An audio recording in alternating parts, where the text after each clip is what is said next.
Mas você que está sentado aí, animado, sentado, coloque-se de pé e pegue a sua Bíblia, por favor.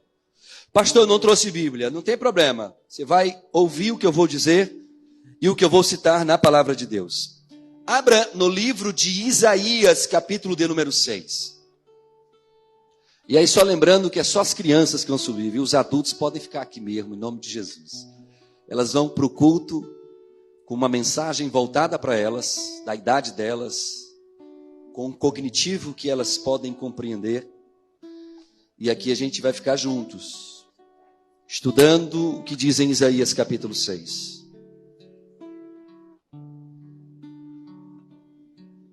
Hoje é um culto temático.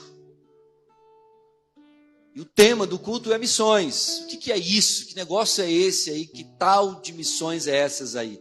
A Viviane já veio aqui e deu um show.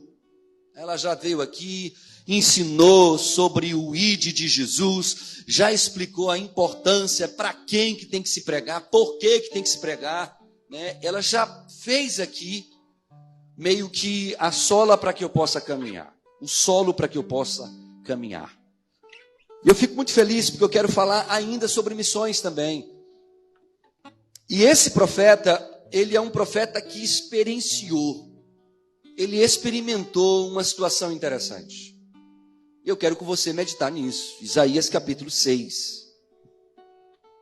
O versículo de número 1 diz assim: No ano em que morreu o rei Uzias, eu vi também o Senhor assentado sobre um alto e sublime trono, e o seu séquito enchia o templo. Serafins estavam por cima dele, cada um tinha 6 asas, com 2 cobriam o seu rosto, com 2 cobriam os seus pés, e com 2 voavam. E clamavam uns aos outros, dizendo: Santo, Santo, Santo é o Senhor dos exércitos, toda a terra está cheia da sua glória. E os umbrais das portas se moveram à voz do que clamava, e a casa se encheu de fumaça. Então disse eu: Ai de mim, pois estou perdido, porque sou um homem de lábios impuros, e habito no meio de um povo de impuros lábios. Os meus olhos viram o Rei, o Senhor dos exércitos. Porém um dos serafins voou para mim, trazendo na sua mão uma brasa viva que tirara do altar com uma tenaz. E com a brasa tocou na minha boca e disse: Eis que isto tocou os teus lábios, e a tua iniquidade foi tirada, e expirtado é o teu pecado. Depois disto ouvi a voz do Senhor que dizia: A quem enviarei, e quem há de ir por nós? Então disse eu: Eis-me aqui, envia-me a mim. Tome assento, por favor.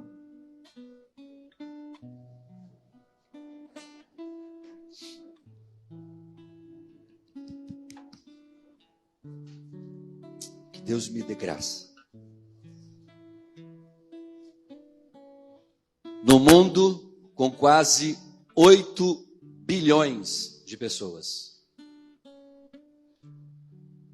quase a metade delas não sabem quem é Jesus.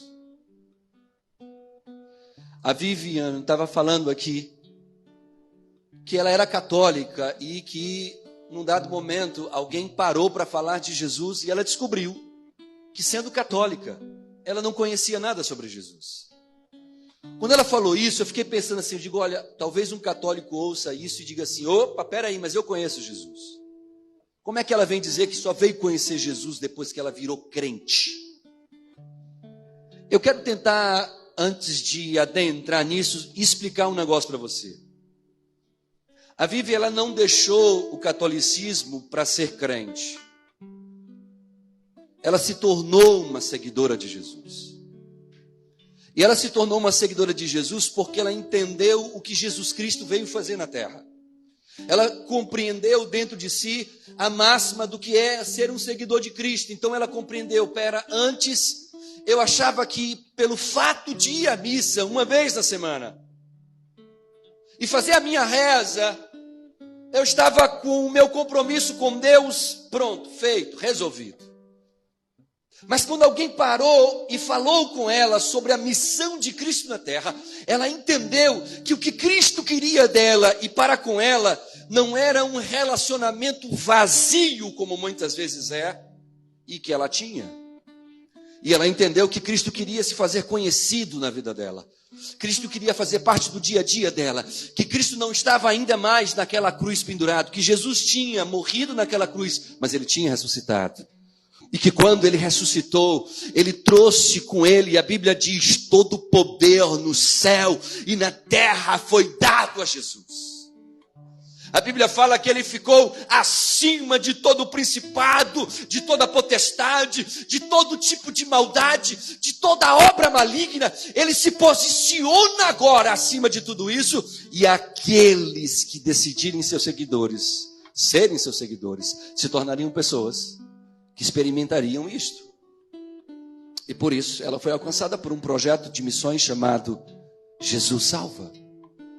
Deixa eu contar um negócio para você. Esse livro de Isaías é um livro muito curioso, porque ele é conhecido como profeta messiânico, o profeta que apresenta o Messias chamado Jesus. 600 anos antes de Jesus nascer, esse camarada tem uma visão de Jesus, dá o nome para Jesus de Emanuel, que seria Deus conosco, e revela todo o sacrifício que Cristo vivenciaria na cruz do Calvário. Esse profeta, no capítulo 53, ele revela que Jesus pagaria um preço pelos nossos pecados, que ele seria moído no seu corpo e sentiria as dores das nossas falhas, das coisas das quais nós deveríamos pagar. Mas como ele mesmo diz, o castigo que nos traz a paz estava sobre ele.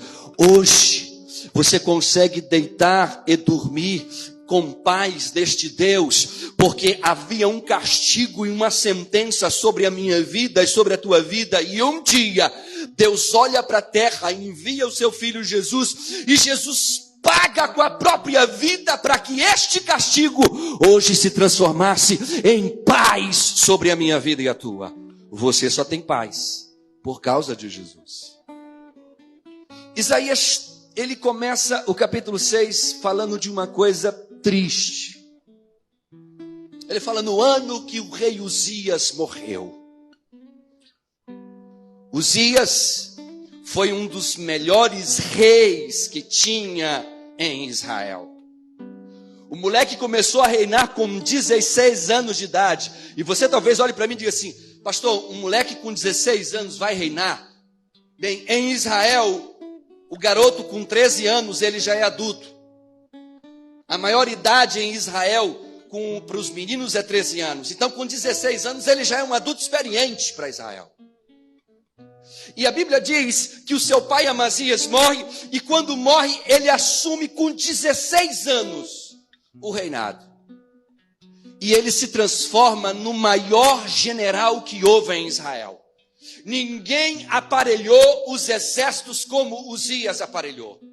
Ninguém se armou de uma forma tão preparada, belicamente falando, como Uzias se preparou.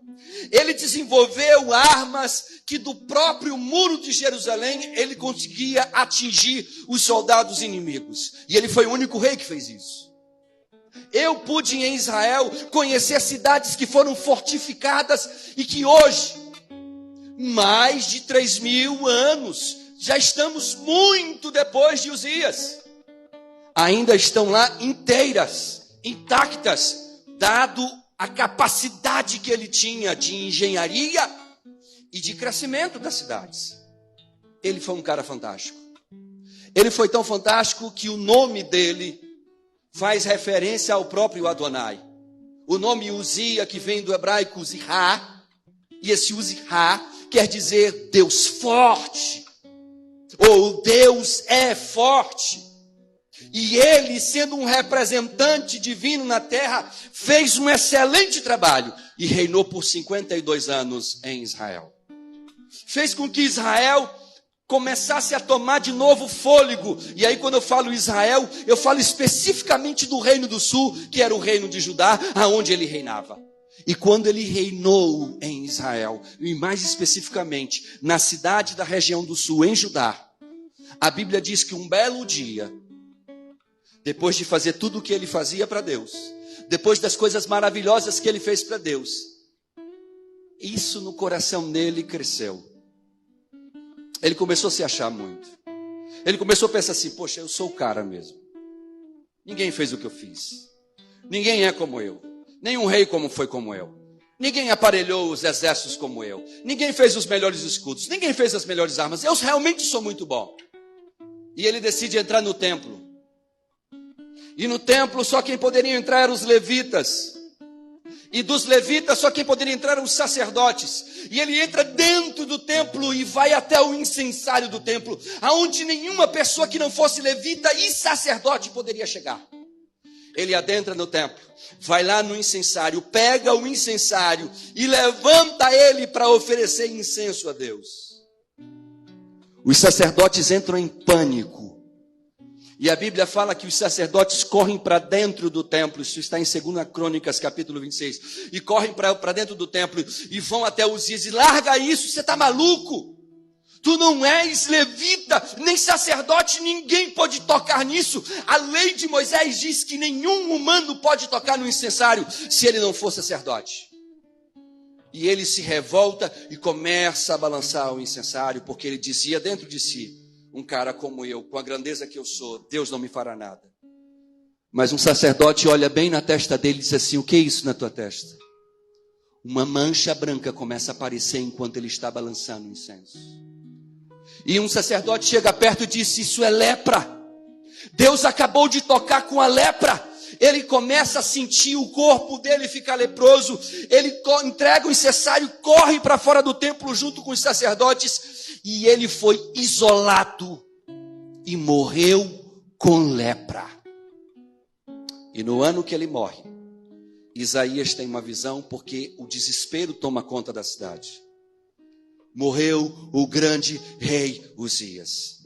Um rei que fez tantas coisas para Deus, mas que a vaidade no coração cresceu tanto, e ele achou-se tão o máximo, que ele poderia desobedecer a Deus, e achava ele que desobedecendo a Deus, Deus o pouparia, porque ele tinha feito muitas coisas para ele, mas Deus não o poupou. Então Isaías se entristece, e faz alguns momentos com Deus, tira alguns momentos com Deus de pranto e choro. E nesse momento em que ele entra em desespero, porque a nação não tinha mais um rei, e todo mundo estava, quem vai assumir? Quem vai assumir? Será que o filho assume? E se esse filho assumir, ele vai ser um rei tão bom quanto Uzias? Ou será que a nação entrará em caos? Isaías entra em pânico, porque ele sabia que a nação de Judá poderia agora entrar numa deficiência, numa decadência terrível. E ele tem uma visão. E essa visão eu quero dividi-la em 4 etapas, que são as mesmas 4 etapas que eu e você temos que vivenciar na vida, se um dia queremos fazer o projeto de Deus na terra. E aí eu pergunto para você, quem aqui nesta noite tinha vontade de ser um instrumento de Deus na terra para que Jesus fosse conhecido? Levante a mão e diga glória a Deus. Isso é um desejo de todo aquele que segue Jesus. Mas existem 4 coisas que eu identifiquei nesse texto e que eu quero compartilhar com você. A primeira delas está no versículo 1, que diz assim: no ano em que morreu Uzias, vi também o Senhor assentado sobre um alto e sublime trono, e o seu séquito enchia todo o templo. E serafins estavam por cima deles, e cada um deles tinha 6 asas, com 2 cobriam os seus rostos, com 2 cobriam os seus pés, e com 2 voavam e clamavam uns aos outros, dizendo: Santo, Santo é o Senhor dos exércitos, toda a terra está cheia da sua glória. A primeira coisa que eu vejo e que entendo, que para que eu possa fazer missões, eu preciso ter uma experiência sobrenatural com este Deus. Isaías, para se tornar um missionário divino, ele precisou primeiro conhecer quem era o Deus que ele servia. Ele precisou primeiro experienciar aquilo que ele tanto falava. Ele lia na lei sobre Deus, ele ouvia a voz de Deus, mas ele ainda não tinha visto nada da glória de Deus. E um belo dia, no seu desespero, sem saber como que a nação ficaria, ou o que aconteceria, Deus abre os céus para Isaías, e ele tem uma visão gloriosa, e nessa visão, ele vê serafins reunidos. E os serafins eram uma classe de anjo muito específica. E uma coisa curiosa que diz no texto. Olhe para cá. Todo mundo acha, quando a gente lê esse texto, no imaginário ao ler o texto, é que quando os serafins estavam ao redor do trono, cobertos com duas asas os rostos, cobertos com duas asas o resto do corpo, e com duas estavam voando. Porque eles não poderiam olhar para aquele que estava sentado no trono devido à glória que emanava deste trono. A Bíblia diz que eles clamavam: Santo, Santo, Santo é o Senhor dos exércitos. Toda a terra está cheia da sua glória. Imagina que eles ficam de dia e de noite o tempo todo dizendo para este púlpito: Santo, Santo, Santo é o Senhor dos exércitos. Mas quando nós olhamos para esta visão, nós imaginamos eles olhando para Deus e adorando a Deus. Mas sabe o que o texto revela? É que eles olhavam uns para com os outros. Eles se direcionavam uns para com os outros e diziam: Santo, Santo é o Senhor dos exércitos. É como se ele dissesse assim: meu irmão, tu não pode parar de adorar. Ei, tu também não pare de adorar. Ei, você que está aí atrás, adore também a Ele. Você que está aqui na frente, também adore a Ele. Os anjos, eles não adoravam direcionados apenas para o púlpito, mas olhavam uns para os outros, ainda que cobertos, direcionavam-se para o outro e diziam assim: adore, diga que Ele é santo, que Ele é santo, que Ele é santo, porque Ele é santo. Eles entendiam que a santidade de Deus não era uma coisa que deveria ser direcionada apenas para o trono, mas eu deveria contagiar aquele que estava do meu lado. Eu deveria fazer com aquele que estava do meu lado adorando a Deus entendesse: você também precisa adorar, então olhe para mim. E aí ele dizia: Santo, Santo é o Senhor dos exércitos. O que estava do lado olhava para ele e dizia: opa, Santo, Santo é o Senhor dos exércitos. O outro que estava atrás dizia assim: Santo, Santo é o Senhor dos exércitos. E Isaías olhava aquilo e dizia: toda a terra está cheia da sua glória. Era alguém que entendia que aquilo que estava sentado no trono, ou aquele que estava ali sentado no trono, ele merecia ser adorado por todos aqueles que ele estavam, por todos que por ele foram criados. Quem foi criado por este Deus aqui pode adorá-lo nesta noite. Eu não posso fazer a obra missionária sem entender que preciso ter uma experiência com este Deus. Eu preciso tentar conhecer quem era o Deus que está sendo pregado por mim. Porque certamente quando você começar a falar desse Jesus, surgirão situações em que você precisará mostrar que Jesus é verdadeiro e real na sua vida. E você vai precisar explicar para as pessoas qual é a diferença do Jesus que você está apresentando para o Jesus católico que a Viviane um dia esteve lá e que agora decidiu ser uma seguidora de Cristo, não uma seguidora da Assembleia de Deus vivendo em Cristo, não uma seguidora da igreja A ou da igreja B, mas uma seguidora daquele que salvou a vida dela, que entrou no coração dela e que fez ela entender que Ele é o Senhor e que Ele veio nesta terra para nos salvar dos nossos pecados, porque acreditem os senhores, nós não temos capacidade de fazer isso sozinhos. Nossa humanidade é tão humana e carnal que o nosso desejo, os nossos impulsos sempre serão para tomar as piores decisões. Sempre serão direcionados a tomar as decisões erradas. E o único que pode alinhar esse graveto torto chama-se Jesus Cristo, o nosso Senhor. Louvado seja o nome dele. A primeira coisa que eu preciso entender é, Divone, que se eu quero ser um seguidor de Cristo e quero anunciar esse Cristo para as pessoas, eu tenho que ter experiência com esse Deus. Eu lembro de uma história de que estava sendo divulgada na rádio, que se alguém tivesse passando algum tipo de necessidade extrema, que ligasse e que pedisse para que a rádio pudesse ver o que podia fazer. E uma senhora, crente, serva do Deus Altíssimo, liga e diz que estava passando muita necessidade, mas que ela, no rádio, ao vivo, dizia: mas eu confio que Deus vai prover, então eu estou ligando não para anunciar apenas o que eu estou passando, mas para dizer que a despeito do que eu estou passando, eu creio que Deus vai me abençoar, vai me socorrer e vai me ajudar. Haviam alguns satanistas que estavam ouvindo essa rádio, e um deles chama os seus servos manda eles comprarem um monte de coisas e mandam me entregar na casa dessa mulher. E eles dizem, olha, quando ela perguntar quem é, diga que não foi Deus que mandou. Diga que Deus não existe. Diga para ela que quem mandou foi Satã, foi o diabo. Para ela entender que quem está cuidando dela não é o Deus dela, mas é Satanás. E eles foram empolgados, foram ao supermercado, fizeram compras, encheram os carrinhos, foram até a rádio, chegaram, pegaram o endereço, foram no endereço, bateram na porta, a senhorinha sai.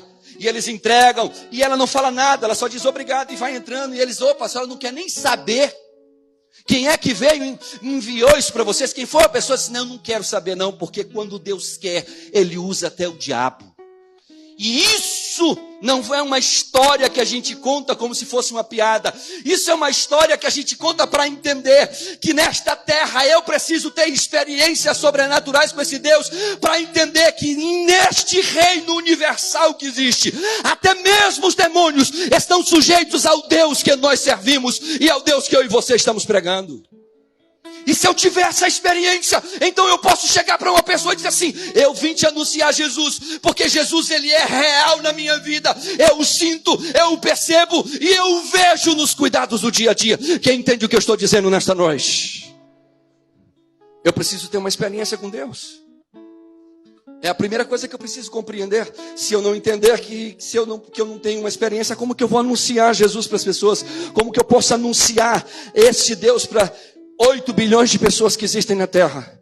E acreditem, nos Estados Unidos, agora, nesse exato momento, começou no começo da semana, salvo engano, está acontecendo um dos maiores congressos satanistas do mundo. Acho que é Santicon, uma coisa assim, Satanás com, Santa Com, uma coisa assim. E eu tive olhando algumas tomadas de vídeo feitos de lá. O que me chocou não foi só a quantidade de pessoas, mas o que me chocou foi a quantidade de jovens ali dentro. Uma juventude dedicando-se ao diabo. Uma juventude que decide ir contra tudo que é Deus ou sobre Deus. E que estão reunindo-se nesse momento há uma semana para traçar estratégias de como entrar nos locais e destruir a fé das pessoas, como acessar as igrejas e destruir a fé dos pastores, como conseguir neutralizar as famílias e tudo que envolve aquilo que Deus criou. E quando eu olho para estas coisas acontecendo, eu recebo inúmeras mensagens e vídeos de pessoas que dizem, pastor, isso aí, pastor, o senhor está vendo isso aqui? Estou vendo. Pastor, o senhor não está preocupado? Pastor. Deixa eu lhe dizer uma coisa. Jesus uma vez disse uma coisa que eu preciso que você se lembre sempre. As portas do inferno não prevalecerão contra a igreja de Cristo. Não importa a quantidade de pessoas que decidam adorar ao diabo, não importa se ele vai se materializar agora aqui, não importa se ele vai mandar raios do céu, ainda a noiva de Cristo caminhará anunciando que só Jesus Cristo salva, só Jesus Cristo transforma, e só Ele levará o homem a uma vida de novidade. Não há outro caminho. E eu não posso me calar e temer as afrontas de Satanás. Você não pode se calar. E a forma de eu não me calar é tendo experiências com este Deus. E sabe como a gente tem experiências com Deus? Quando você dobra o joelho e diz, Senhor, eu preciso de Ti. E aí você vê Deus operando, você vê Deus agindo, você vê Deus curando. Uma irmã chegou para mim e disse assim, pastor, eu não pude vir durante a semana, porque eu entrei num propósito com a família, para nós orarmos para um parente. E eu digo, e aí? Jesus ouviu a oração, o parente já está em casa, tratado, porque Jesus é aquele que trata. Nós servimos a um Jesus que Ele é vivo. Ele não está mais numa cruz. Ele não é aquela pessoa raquítica e fética, morta, ali doente, que a gente vê nas representações das cruzes. Ele é o Deus vivo, que caminha no meio da sua noiva, que caminha no meio da sua igreja, que nos toca, que nos move, que nos faz se alegrar, que nos renova, que nos alimenta. Oh, glória! Que faz a gente entender que é um Deus que cuida, que é um Deus que zela, que é um Deus que literalmente, quando enviou o seu Filho, foi porque Ele queria que eu e você fôssemos salvos. A segunda coisa que eu preciso entender está no versículo de número 5. Isaías, no capítulo de número 6, versículo de número 5, diz assim: então disse eu, ai de mim, que vou perecendo, porque sou um homem de lábios impuros e habito no meio de um povo impuro. E os meus olhos viram o Rei, o Senhor dos Exércitos. Olhe para mim. Você e eu nunca vamos conseguir fazer nada para Deus se nós não entendermos quem somos.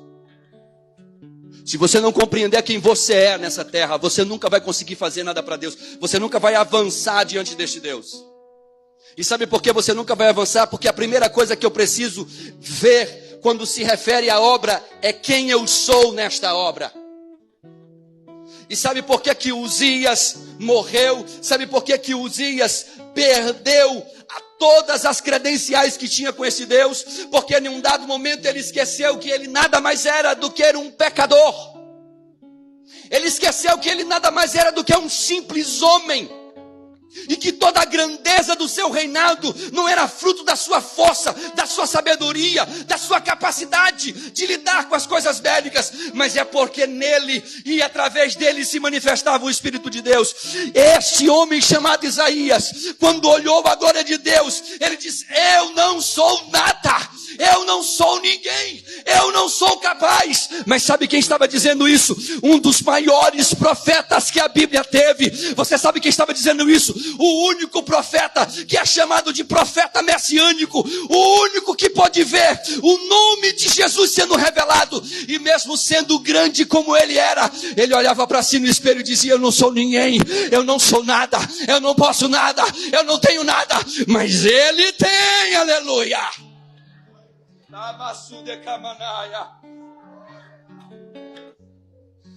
Então muitos de nós olhamos para nós e nisso e dizemos: mas eu não sou capaz, pastor, mas eu não sei falar direito, pastor. Quando eu vi a Vivian aqui pregando, eu disse: meu Deus, eu olhando ali, digo: meu Deus, quem era essa moça? Que para falar tinha tanta dificuldade. Se eu não digo para ela: minha filha, deixa eu pregar, ela tinha pregado aqui a noite inteira. Isso por quê? Porque quando ela entende, e quando você entende que você não é nada, mas que você se permite usar por Deus, Deus vai lá e te instrumentaliza, Deus vai lá e põe a palavra certa, Deus tira de nós todo o medo e nos dá ousadia para dizer que Jesus, de fato, Ele é o nosso Senhor, aleluia.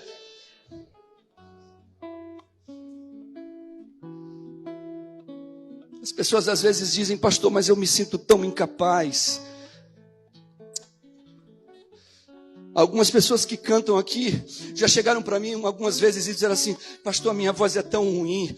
E às vezes eu estou sentado ali e a irmã que está com a voz tão ruim é a única que consegue alcançar através daquela voz. O Espírito de Deus usa aquela voz para tocar lá no meu coração. E eu digo: meu Deus do céu, tu realmente usa quem quer, tu instrumentaliza realmente quem quer. Não adianta ter anéis no dedo, não adianta ter formaturas, não adianta ter nada, se você não tiver experiências com este Deus e entender que a grandeza é dele, a glória é dele, é tudo dele. Nós não somos nada. Isaías entendeu isso, porque quando ele olhou para os anjos, ele viu anjos que não tinham coragem nem de olhar para Deus. E a gente vai para a praia, põe aquele biquíni fio dental e coloca lá assim: Jesus é o meu Senhor. A gente vitupera com o nome de Deus. A gente faz piada com o nome de Deus. Isaías olha para aqueles anjos e diz: meu Deus do céu, quem sou eu? Eu não sou nada, eu sou um mísero pecador. E agora eu vou morrer porque o que eu estou vendo eu não sou digno de ver. E quando ele entendeu que ele não era nada, que ele não era ninguém, ele conseguiu passar para o terceiro estágio. No terceiro estágio, acontece algo curioso no versículo de número 6. Mas um dos serafins voou para mim, trazendo na sua mão uma brasa viva que tirara do altar com uma tenaz. E com ela tocou a minha boca e disse: vê, isto tocou os teus lábios, e a tua iniquidade foi tirada, e purificado o teu pecado. Olhe para cá. Sabe uma coisa interessante? Que para Isaías fazer o projeto missionário de Deus, ele teve que passar. Ele precisou passar por uma cura interior. Ele precisou dentro de si ser sarado. Você sabe o que muitos de nós temos como impedimento para fazer a vontade de Deus? São as mazelas da nossa alma. São as mágoas que nós carregamos, são as intrigas que nós carregamos. Hoje eu sentei no almoço com um irmão que eu amo demais. E eu estava compartilhando para ele como é difícil fazer a obra de Deus. Eu estava compartilhando para ele que eu fui há alguns dias atrás com um pastor tomar café. Um pastor muito conhecido aqui em São Luís, conhecido nas rádios. E a gente saiu para tomar café juntos. E a gente foi sentar para conversar. E ele disse assim: pastor Júnior, está muito difícil pastorear. Eu falei: cara, eu te chamei para conversar porque eu ia te dizer a mesma coisa. Eu nem vou te dizer então meu drama. Fala do teu aí e a gente vai chorar só. E eu estava compartilhando com esse irmão na hora do almoço, dizendo assim: meu irmão, hoje em dia é muito difícil pastorear. Por quê? Porque as pessoas, elas não querem mais serem curadas. Elas vão na igreja, mas elas querem que Deus seja uma espécie de pai que mima. Elas não querem serem tratadas, elas querem que Deus esteja à disposição da forma como elas querem, da forma como elas desejam. E se não for daquele jeito, não for do jeito que ela quer, ela sai da igreja. São pessoas que estão tão mal acostumadas e que elas conseguem apontar a falha aonde elas existem. De fato, existem muitas falhas na igreja. Eu disse para uma irmã na porta da igreja hoje: você sabe que na igreja tem muitas falhas porque a igreja é um hospital. As pessoas estão vindo para a igreja porque precisam serem curadas. Jesus disse: eu vim para os doentes, porque são os doentes que precisam de médico. É aqui que está a cura. Mas muitas pessoas olham para a cura e dizem assim: eu não quero não. Eu quero ficar aqui doente. Mas por quê? Porque o médico chega e diz assim: para você ser curado, nós temos que arrancar na tua ferida a casca. Ah, se vai doer, eu não quero. Ah, se eu vou precisar mudar alguma coisa na minha vida, não quero. Ah, quer dizer que eu vou ter que deixar de fazer aquilo? Não quero. Ah, quer dizer que eu vou ter que abandonar o meu pecado? Não quero. Vou ter que deixar de pensar como eu penso? Não quero. Isaías entendeu que para ele experienciar uma vida de missionário, ele precisava entender quem ele era. E que doente como ele era, só Jesus tinha cura. E ele entende e recebe deste Deus a cura para a alma dele, porque um anjo desce, toca nele e diz assim: agora você está curado, porque os teus pecados e as tuas iniquidades foram cobertas. Quando isso acontece na vida da gente, então nós conseguimos entrar na obra missionária sem medo. Eu lembro-me de que quando eu estava no Tempo Central, e estava lá um pastor que era meio que o exorcista do diabo. E vendia-se a ideia de que onde ele estava, se crente estivesse endemoniado, se manifestaria. E eu estava no Tempo Central porque eu fui ver esse show que ele foi dar. E ele deu o show dele, ele expulsava lá pseudos demônios das pessoas. Mas eu lembro bem, e Jorge vai se lembrar disso, porque Jorge estava lá naquela galeria. E nós estávamos lá em cima, eu, Jorge, Bené, a turma todinha da pontaria. Lembra, Jorge? Todo mundo lá em cima. E ele começa a expulsar demônio de irmãos. Te manifesta aí. A pessoa começava a falar de coisa doidice. Tu vem aí, eu estou vendo um demônio na tua vida. A pessoa diz assim: é eu? Eu não. Tu sim, te manifesta. A pessoa virava lá o cão. E está todo mundo olhando. E eu estou olhando e assim: isso está errado. Que diacho é isso aqui? Os crentes estão com demônio? Não pode ser isso. Não. A irmã ali do ciclo de oração não tem alguma coisa errada. Isso parece hipnose. E é muito fácil fazer isso. Beleza. Num dado momento ele diz assim, aqui na galeria agora. Eu vou apontar para aí.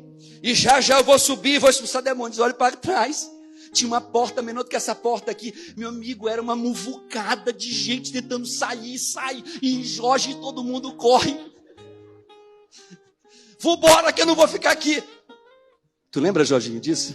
Aquela loucura que foi. Porque as pessoas, elas olhavam para si mesmas e elas achavam, epa, eu tenho pecado. O diabo vai se manifestar em mim. Meu Deus, eu tenho pecado. O diabo vai se manifestar em mim. E eram convencidas desta mentira. Eu quero que levante aqui a mão só quem realmente é pecador.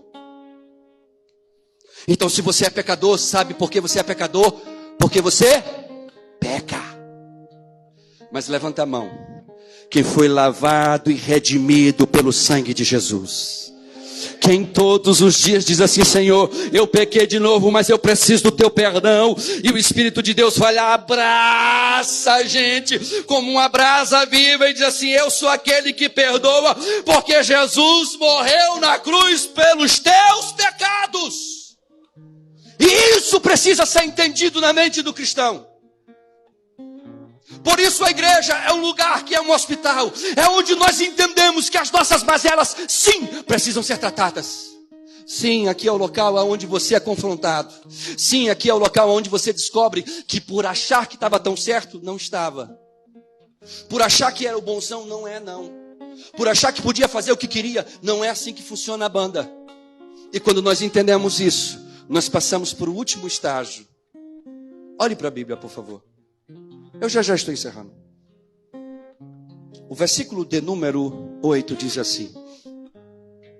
Depois disto, ouvi uma voz do Senhor. Antes foram os anjos, agora é o Senhor. Que dizia, a quem enviarei? E quem há de ir por nós? Então disse eu, eis-me aqui, envia-me a mim. O versículo 9 é muito interessante. Mas antes de eu citar o versículo 9, olhe para cá. Deixa eu contar um negócio para você, meu irmão. Não importa quem você seja, se você é um tocador, se você é um cantor, se você é o cara que arruma a igreja, se você não é nada disso, é só o cara que frequenta de vez em quando a igreja. Você só é aquela irmã que ninguém sabe nem teu nome na igreja, porque tu entra aqui depois que o culto começou e sai antes dele terminar. Não importa, se você é um cristão, há uma tarefa que a irmã Vivian falou aqui, que é para todos. Em Marcos, no capítulo 16, no versículo 15, Jesus olha para todos os seus discípulos e ele deu uma ordem. Ele não diz assim, ó, se der, faz isso aqui para mim, ó. Se puder, faz esse negócio aí, por favor. Ele diz, ide por todo mundo e pregai o evangelho a toda criatura. Não importa se eu estou na faculdade, se eu estou no trabalho, se eu estou em casa, se eu estou na praia, se eu estou sendo atendido por um garçom, se eu tenho oportunidade, eu devo anunciar. Ei, mas Jesus pode te ajudar. Ei, mas Jesus tem solução para a tua vida. Ei, mas Jesus pode sim salvar a tua vida. Não importa a oportunidade, eu preciso entender que é um projeto missionário. E Isaías experimentou isso, porque ele ouve um brado do próprio Deus. O próprio Deus diz assim, quem vai por nós? E esse brado, ele tem uma parte muito triste, que eu quero falar nesta noite sobre isso. Aqui no texto diz que Isaías responde e diz assim, Senhor, eu estou aqui, me envia. Mas nós estamos na última geração que presenciará a vinda de Cristo. E nesta última geração, não há mais pessoas que querem dizer, eis-me aqui. Há pessoas que querem dizer assim, eu não tenho tempo, pastor, eu estou muito ocupado porque eu estou fazendo faculdade. Pastor, eu não posso porque eu estou trabalhando. Pastor, eu não posso porque o senhor não sabe a luta que eu estou passando na minha casa. Pastor, eu não posso porque eu que cuido da casa e dos meninos, então eu tenho que ficar em casa. Pastor, eu não posso porque, poxa, andar de ônibus em São Luís está muito difícil. Pastor, eu não posso porque eu moro muito longe, para vir de carro demora muito. Pastor, eu não posso, pastor, eu não posso, pastor, eu não posso. O que muita gente não entende é que cada vez que você diz assim, eu não posso, eu não posso, eu não posso, você não está dizendo não posso para esse pastor. Você não está dizendo não posso para aquele líder. Você não está dizendo não posso para alguém da igreja. Você está dizendo para esse Deus que está dizendo assim, a quem eu enviarei? Quem há de ir por nós? Você está dizendo assim, eu não posso. Senhor, eu não posso. E a Bíblia fala que Jesus, 600 anos depois de Isaías, ele vai contar uma parábola. E ele chega nessa parábola e diz assim, o Senhor que era muito poderoso, um fazendeiro grande, rico, ele ia fazer as bodas do filho e ele manda convidar as pessoas. E quando ele sai a convidar, ele chega para um e diz assim, ei, o Senhor ali mandou te convidar para uma festa. Pai, não posso, porque eu estou ocupado vendendo as minhas terras. Ele vai para o outro e aí, olha, o Senhor está te convidando para uma grande festa, vamos lá, é o noivo que está chegando, eu não posso. Sabe por que eu não posso? Porque eu estou aqui vendendo os meus bois. E ele foi fazendo isso e todos diziam, eu não posso porque eu estou ocupado. Eu não posso porque eu não tenho dinheiro. Pastor, eu não posso por isso. Quando eu vejo alguém dizendo, eu não posso fazer a obra, pastor, porque eu não tenho dinheiro, eu olho para essa pessoa e digo, você não conhece o Deus que você serve. Porque quando eu conhecia Jesus e conheci esse Salvador chamado Jesus, eu não tinha nada, eu não era nada, e parece clichê falar isso, mas eu me lembro que eu ia lá para a saída de São Luís, chegava no caminhão dele e dizia assim, ei, tu podes me dar uma carona até a próxima cidade? Ele disse, posso. Eu entrava dentro do caminhão, muitas vezes e às vezes eu e Fábio, que era chamado de Fábio Binho, a gente entrava juntos, atravessava até Santa Rita, parava lá em Santa Rita, onde ninguém conhecia a gente, ou Cariongo, ou por onde for, a gente parava, e saía de casa em casa, voltava pedindo carona, ia sem dinheiro, voltava sem dinheiro, e foi assim durante muito tempo, e nós voltávamos de lá com almas que deixiam sim para Jesus, e um belo dia, Deus diz, olha para a terra e diz assim, eu vou dar um carro para esse pessoal.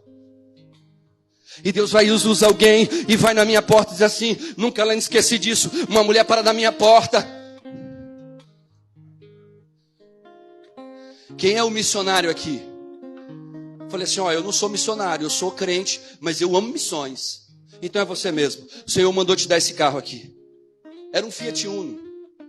Eu olhei para o carro e falei assim, o Senhor mandou me dar um carro? Falei, como assim, senhora? Só preciso do seu nome passar para o seu nome. Falei, eu tenho 17 anos, eu não posso ainda, só minha mãe. Passa para o nome dela, não tem problema. Chamou minha mãe, foi no cartório, passou para o nome dela, o carro.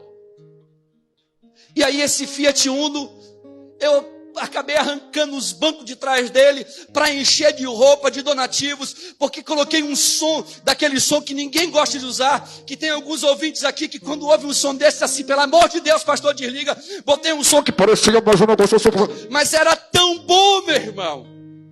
Porque eu saía nas ruas falando assim, juntava a gente para ver qual era a doidice, quem era o maluco que estava passando. Mas as pessoas conheciam quem era Jesus, se convertiam a Jesus, aceitavam a Jesus. E a vida foi passando, e eu vi Deus provendo tudo aquilo que nós precisamos. Porque Ele é um Deus que quando você diz, eis-me aqui, Ele diz, pode ir que eu estou contigo. Pode ir que eu estou contigo. Pode ir, meu irmão, que eu estou contigo. Mas estamos na geração que diz não para Deus porque não pode. Estamos na geração que está experimentando o que Jesus disse. E nos últimos dias, por se multiplicar a iniquidade, Mateus 24:12, o amor de quase todos se esfriaria.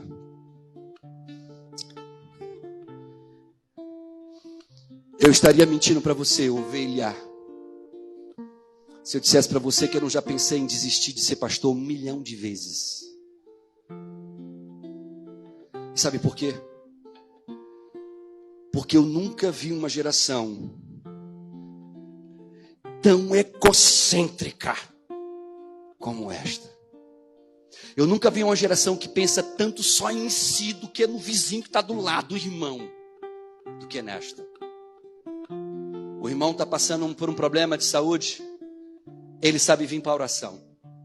Ele sabe vir, clamar, chorar, pedir para Jesus curar.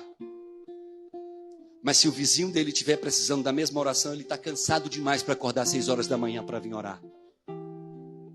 Nós estamos numa geração que não entende o que Isaías entendeu. Deus tem continuamente derramado da sua glória sobre esta terra, irmãos. Do mesmo jeito que nos últimos dias nós iríamos experimentar de um caos espiritual de frieza espiritual, de morte espiritual. Jesus disse: e nos últimos dias eu derramarei do meu Espírito sobre toda a carne. Se você é carne e deseja que este Espírito seja derramado em você, tudo o que você precisa dizer é: eis-me aqui, envia-me a mim. Quem entende o que eu estou dizendo? Coloque-se de pé nesta noite.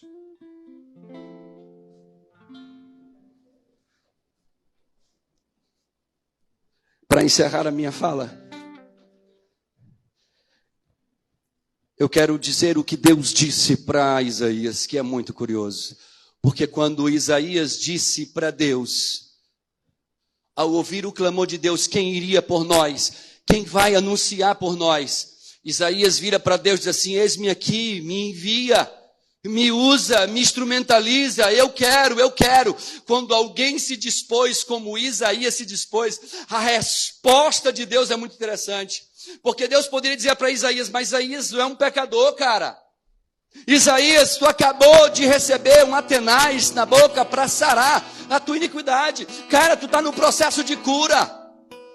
Deus poderia ter dito para Isaías: Isaías, tu é muito incapaz, tu não tem eloquência na fala, tu não fala bonito, ou nem bonito tu é. Ele poderia dizer: mas tu não fez um curso de teologia ainda, Isaías. Tu ainda não é mestre, tu ainda não é doutor. Ele poderia ter dito para Isaías: Isaías, tu não tem preparo para fazer a minha obra, porque para fazer a minha obra eu tenho que ter muito preparo. Mas a Bíblia diz que quando Isaías, um miserável pecador chamado Isaías, disse para Deus: eis-me aqui, envia-me a mim, a Bíblia diz que Deus, no versículo 9, disse para ele assim: então disse Deus: vai e dize ao meu povo o que eu te mandar dizer. Deus está em busca, não é de doutores em teologia, não são de homiletas, não está em busca de quem prega bonito ou quem prega feio, de quem tem a voz bonita, de quem tem a voz destoada, de quem sabe tocar bem, quem não sabe tocar. Deus está em busca de pessoas que digam: eis-me aqui. Quando você entende, você pode ser um advogado, você pode ser um doutor, você pode ser um letrado, mas você também pode não ser nada. Você pode ser um Zé Ninguém, que ninguém te conhece, que você não sabe, nem eu sei aonde aquele irmão mora, nem de onde ele veio. Mas Deus olha para ele e diz assim: você quer que eu te use? Você quer que eu instrumentalize você? Então diga: eis-me aqui. E eu quero perguntar nesta noite: quem consegue dizer eis-me aqui para Deus? Quem consegue dizer: Senhor, eis-me aqui, eis-me aqui, eis-me aqui, eis-me aqui? Quem consegue dizer nessa geração tão apodrecida, nessa geração que é a última geração, a geração aonde os satanistas aumentam em número, aonde os umbandistas e tantas outras religiões africanas crescem, aonde tantas e tantas religiões que são pseudo-religiões aumentam em número? Quem consegue dizer no meio desse caos: eis-me aqui, Senhor, eis-me aqui, Senhor, eis-me aqui, Senhor? É poder dizer para ele: Senhor, eu quero. É poder dizer para ele: Senhor, eu posso não ter, mas eu quero.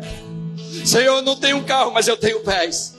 Há uma música que fala que as minhas mãos, os meus pés, a minha boca, tudo pertence a Ele, tudo é para Ele, tudo é para a glória dEle. E quando você se permite ser usado, quando você se permite ser instrumentalizado, Deus olha para as suas mãos e diz: aqui eu usarei essas mãos, me dá aqui esses pés que eu usarei esses pés. Deus só quer que alguém diga: eis-me aqui, Senhor.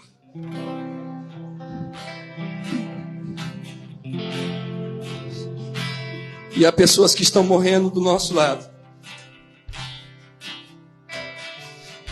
Às vezes na nossa casa, Vivian, na nossa família. Pessoas que estão adoecidas na alma. Eu saio por aí às vezes, irmãos. Eu vejo tanta loucura nesse mundo. Eu vejo o mundo tão louco como ele está.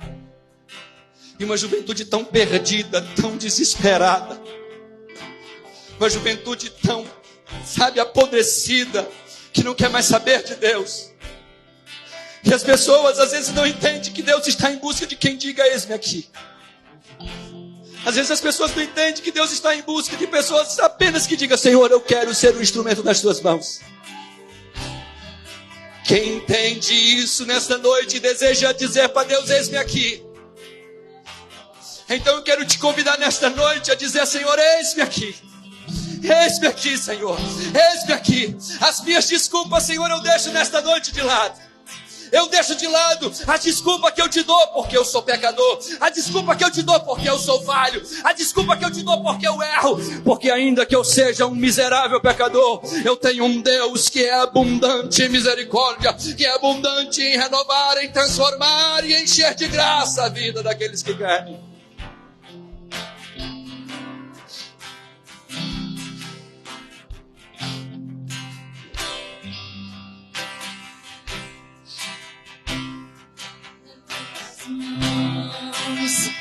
Não são mais minhas, são teus, Senhor. Quem consegue fazer essa oração a Ele nessa noite? Em tuas mãos eu a entrego como instrumento de amor.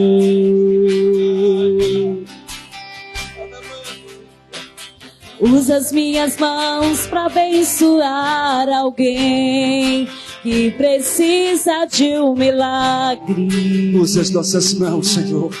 Usa as nossas mãos, Senhor. Mãos, as tuas mãos e muda hoje a história de alguém. Diga para Ele: usa-me, usa-me, Senhor.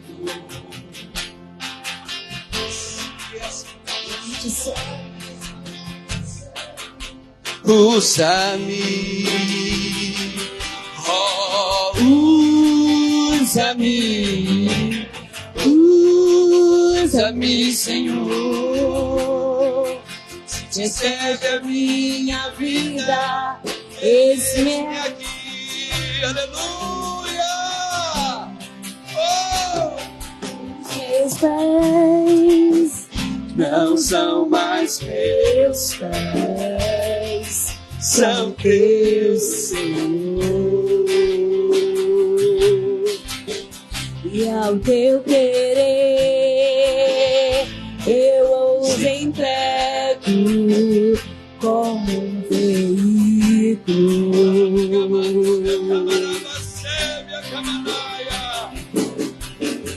Usa os meus pés e vai buscar de volta aquele que caiu. Com meus pés e leva a paz de volta ao aflito coração. Diga para Ele: usa-me, usa-me, Senhor. Meus pés te servem, usa-me, oh, usa-me, usa-me, Senhor. Se te serve a minha vida, eis-me aqui, aleluia.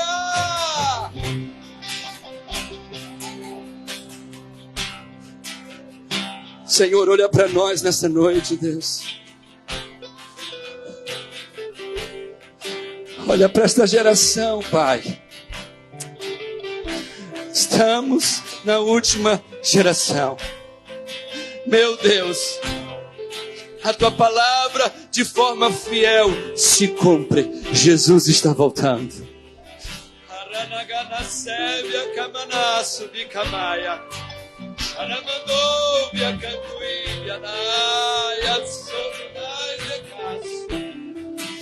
E eu te peço nesta noite, Deus, usa esta última geração, Pai, para fazer esta grande ceifa. Então olha para nós aqui nesta noite. olha para nós aqui nesta noite. Senhor, nos usa, Senhor. Usa a irmã que está aqui de joelhos, instrumentaliza ela. Olha os irmãos que estão nesta casa, instrumentaliza eles, mas nos usa nesta terra. Nós viemos aqui por tua causa e nós queremos sair daqui, meu Deus, na certeza de que eis-me aqui. Envia-me a mim, Senhor. Envia-nos na tua obra. Envia-nos, Senhor, nesta terra para anunciar que só Jesus Cristo é o Senhor e o Salvador. Eu creio, nós cremos, nós te pedimos no nome de Jesus. E só quem crê, aplaude, adora, exalta, glorifica, magnifica este Deus.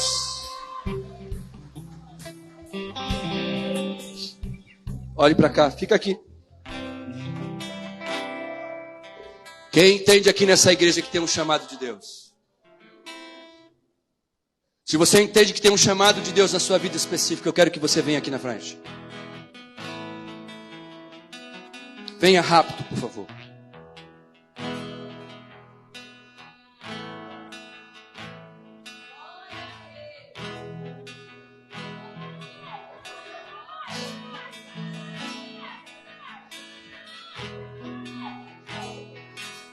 Venha, que eu quero contar um negócio para você.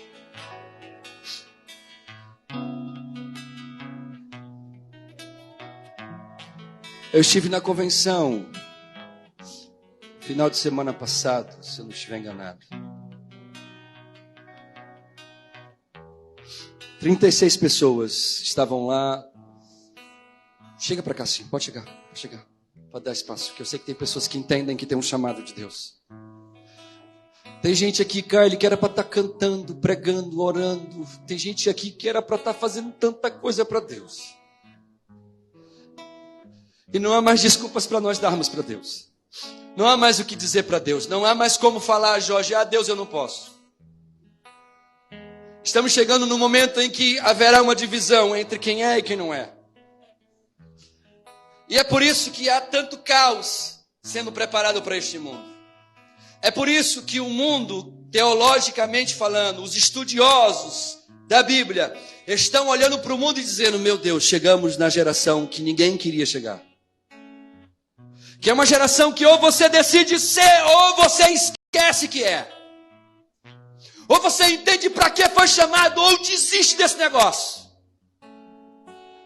Porque nesta geração não sobrará espaço para quem não tem experiências com Deus. Para quem não obedece ao seu chamado e ao seu vídeo. Não há espaço para isso. E eu vi 36 pessoas na frente sendo consagradas a presbíteros, evangelistas, missionários, missionárias, pastores e pastoras. Eu estava no meu cantinho aqui, assim, em cima do púlpito lá, vendo o pastor presidente convocando eles. E quando eu estava vendo, eu comecei a chorar, porque o Senhor me fazia ver um negócio muito triste. Eu via o coração das 36 pessoas cheias de espinhos amarrados no coração e muito sangue saindo. Quando eu vi essa visão, eu disse, meu Deus, o que é isso? Aí Deus me falou que eram os servos doentes dele, mas que mesmo doentes, estavam ali se dispondo a atender ao chamado. Eu comecei a chorar aqui quietinho na minha, quando Deus falava isso. O pastor presidente estava falando de repente assim, irmãos, vou passar aqui a palavra para o pastor Júnior, vem cá, ele tem um recado de Deus aqui. E quando eu contei a visão, todo mundo se derrama, porque eles se identificaram dizendo assim, eu sou esse aí doente, mas pastor, ninguém quer mais fazer, eu quero. Pastor, mas ninguém mais quer cantar, mas eu vou lá cantar. Pastor, ninguém mais quer tocar, mas eu vou tocar. Eu só sei tocar 3 notas, pastor, mas eu estou aqui para tocar as 3 notas. Eu não sei cantar como a irmã fulana e a irmã Beltrana, mas eu sei cantar um pouco, mesmo com a minha voz toda torta, mas eu sei, eu quero fazer alguma coisa. Ainda que adoecido eu esteja, nesta última geração eu estou dizendo sim, Senhor. Então, Marcos, não tenho o que dizer para Deus. Não dá para dizer para Deus: Deus, eu não posso. Deus, eu não consigo. Deus, eu não isso. Deus, eu não aquilo. Porque Deus está dizendo: eu quero te usar. Eu quero te instrumentalizar. Apenas diga: eis-me aqui. Charanandu de camanaço. Charanando evia cabanaia. Charanei canduíbia lanacépia. Pessoas que precisam entender porque estão aqui. Entender que Deus te trouxe neste culto, nesta noite, porque Ele queria ter um encontro contigo, porque Ele queria dizer que Ele sente a tua falta naquilo que Ele te chamou para fazer. E que não adianta você fugir, porque você está batendo cabeça, e não resolve. Quantos querem dizer: eis-me aqui? Eu quero convidar você a dizer: eis-me aqui, adorando a Deus com este ministério de louvor. Eu quero convidá-lo nesta noite, a adorá-lo nesta noite, a adorar na beleza da santidade a este Deus, a exaltar na grandeza deste Deus, dizendo para Ele: Senhor, eu estou aqui, eu quero. Senhor, eu não sou capaz, mas eu quero. Senhor, eu estou com o coração ferido, mas eu quero. Senhor, eu preciso de um milagre, mas eu quero.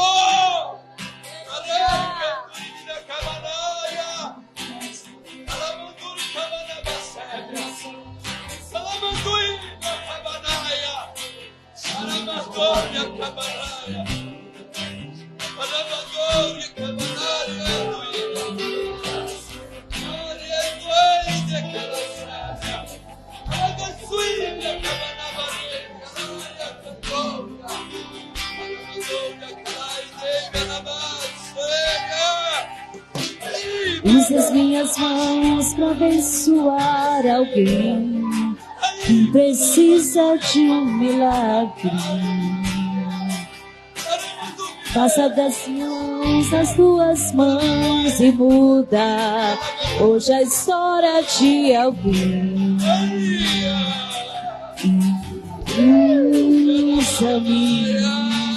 Usa-me, Senhor. Meu Deus. Meu Deus,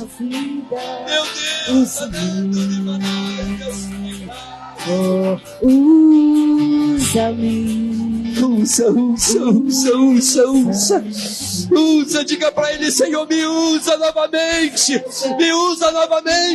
volte a falar em línguas estranhas, volte a ter visões, volte a ser cheio dEle.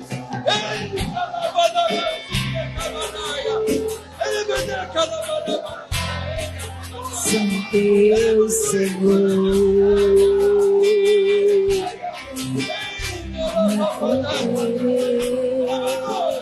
Eu as entrego com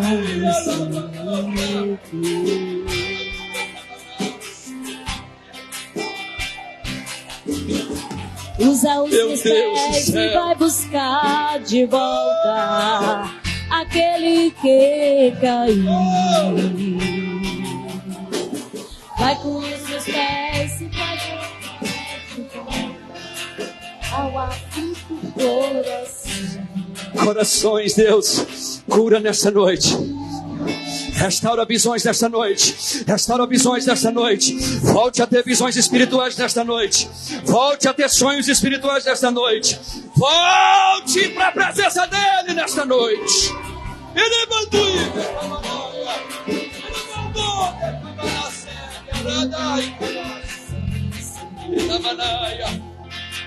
Se te serve a minha vida. Ai, Manubia Kamanai. Coloque a sua mãozinha assim no coração nessa noite. Senhor, eu quero te pedir: sara corações nessa noite. Corações que foram decepcionados, corações que foram feridos, corações, meu Deus, que foram entupidos de pecados. Nesta noite traz perdão, nesta noite traz cura, nesta noite restaura a visão, nesta noite restaura a comunhão, nesta noite restaura a voz. Deus, nesta noite restaura o prazer de pregar, restaura o prazer da oração, restaura o prazer de estar na tua presença. Restaura.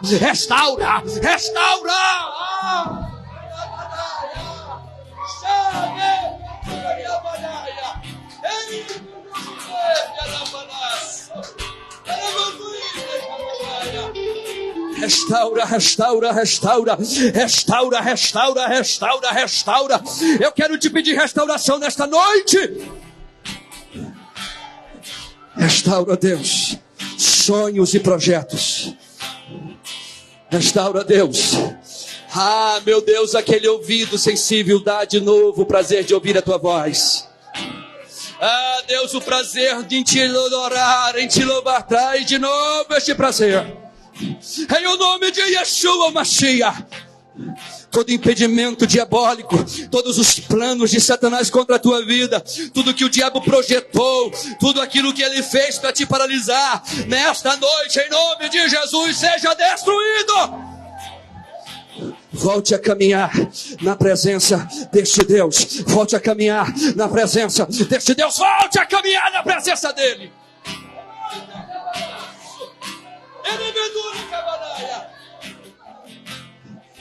Aqui é um povo que está te dizendo: eis-me aqui, Senhor. Aqui é um povo que está te dizendo: eis-me aqui, Senhor. Envia-me a mim, envia-me a mim, Deus. Em o nome de Yeshua Mashiach.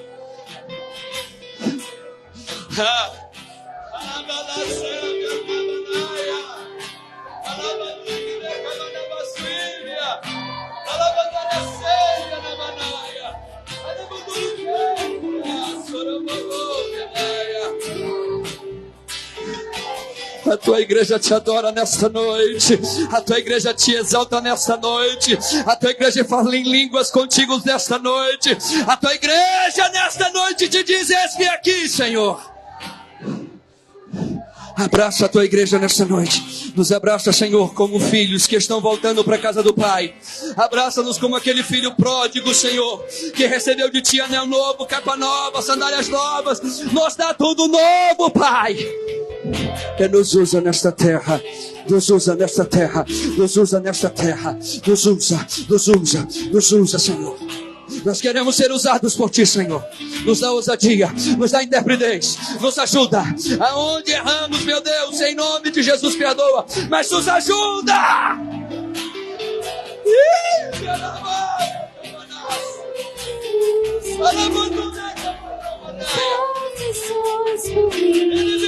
Não preciso me esconder, oh não.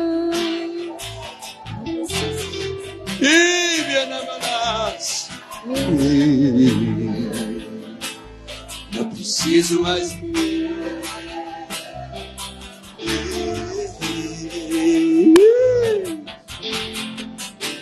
O véu já se rasgou, o caminho você trilhou para me aproximar de ti e poder te contemplar.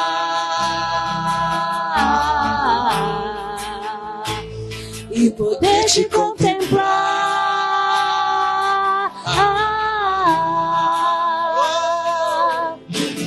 Quando eu te vejo, eu me sinto algo diferente.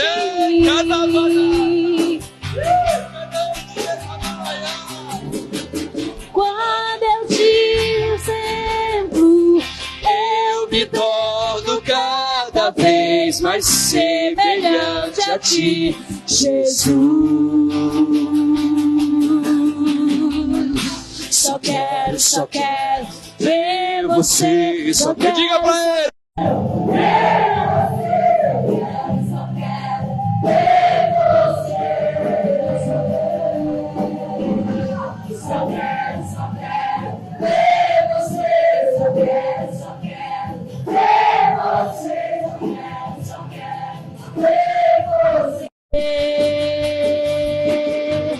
Que os anjos vêm, que os fazem se prostrar. E o que é que os anjos vêm, Nos fazem cantar santo. E o que é que os anjos vêm, que os fazem se prostrar. O que é Que os anjos vêm, os fazem cantar santo. Diga! Eu Quero ver a face do meu Criador. Eu quero olhar na face daquele que primeiro me amou.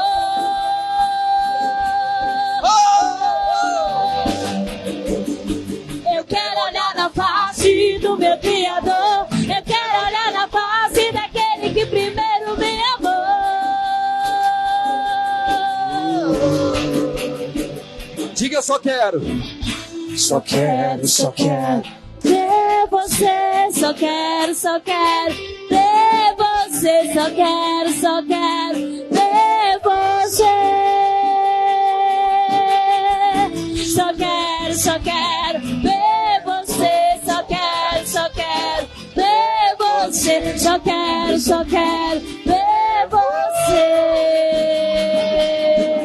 Leva até lá do trono, mostra a tua beleza, quero ver tua face, Deus, me leva ao sala do trono, mostra a tua beleza, quero ver tua face. Que entre o rei Jesus, o Rei da Glória, eu abro meu coração, para que entre o Rei, Jesus, o Rei da Glória, eu abro meu coração. quem é O Rei da Glória, quem é? O Rei da Glória é Jesus, Ele é o Rei, quem é? O Rei da Glória, quem é? O Rei da Glória é Jesus, Ele é o Rei, ver você? Só quero ver você, só quero ver você. Só quero ver você, só quero ver você, só quero ver você. Levante a sua mão comigo e diga assim: Jesus, eis-me aqui, envia-me a mim. Diga: Jesus, eis-me aqui, envia-me a mim. Diga mais uma vez: Jesus, eis-me aqui, envia-me a mim. Cada sotecabaia, Xadoria cabanaia, Aremandoda cabanaia. Este Deus conta conosco. E nós podemos dizer a ele: eis-me aqui. Abraça seu irmão que está do seu lado aí. Diga: seja bem-vindo àqueles que farão a última ceifa de Jesus. Seja bem-vinda! Seja bem-vindo!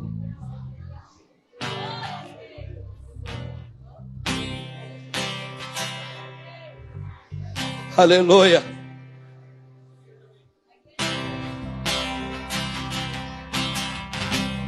Se alguém aqui nessa igreja ainda não aceitou Jesus e quiser aceitar Jesus, sai do seu lugar e vem aqui na frente. Tem uma pessoa querendo aceitar Jesus, mas alguém gostaria de aceitar Jesus? Você gostaria de aceitar Jesus? Venha, porque Jesus está aqui. Jesus está salvando, Jesus está salvando. Estou anunciando. Eu estou anunciando. Eu acabei de anunciar isso. Quem mais? Olha aí, está chegando gente, mais gente para Jesus. Jesus está salvando. Vem para Jesus. Glória.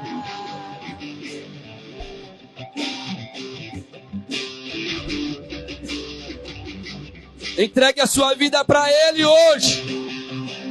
Não existe outro caminho, não existe outro meio, é só Jesus salva. Já.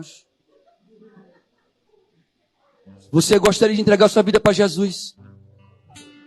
Venha para Jesus. Quer entregar a vida para Jesus? Glória a Deus. Nós temos aqui uma criança para Jesus. Quem mais quer entregar a vida para Jesus? Vem. Jesus está salvando, é isso aí mesmo. Jesus está entrando em corações essa noite. E isso é algo maravilhoso. Porque para isso Jesus veio. Ele veio para salvar. Ele veio para libertar. Ele veio para dar vida. E é isso que Ele quer fazer na sua vida. Lhe salvar. Trazer ao seu coração a paz que só há nele e não há em outro. Alguém mais deseja entregar sua vida para Jesus enquanto os meninos estão adorando aqui a Ele? Alguém mais gostaria de exaltar a este Deus, entregando a própria vida para Jesus? Que eu quero orar nessa noite. Estenda sua mão para cá em nome de Jesus. Vocês que estão aqui na frente recebendo Jesus. Pronto, glória a Jesus, eu fico feliz por isso. Vocês estão aqui na frente, digam assim comigo: Jesus, nesta noite, eu te recebo como meu Senhor e meu Salvador. Perdoa os meus pecados. E nesta noite, a partir de hoje, eu sou teu seguidor. A partir de hoje, a minha vida te pertence, porque eu te reconheço que tu és o Salvador que veio ao mundo para me salvar. Em nome de Jesus, você pode dizer amém? Aplauda Jesus. Dê um abraço aqui no seu irmão, na sua irmã, pelo amor de Deus. Até tocar você, eu quero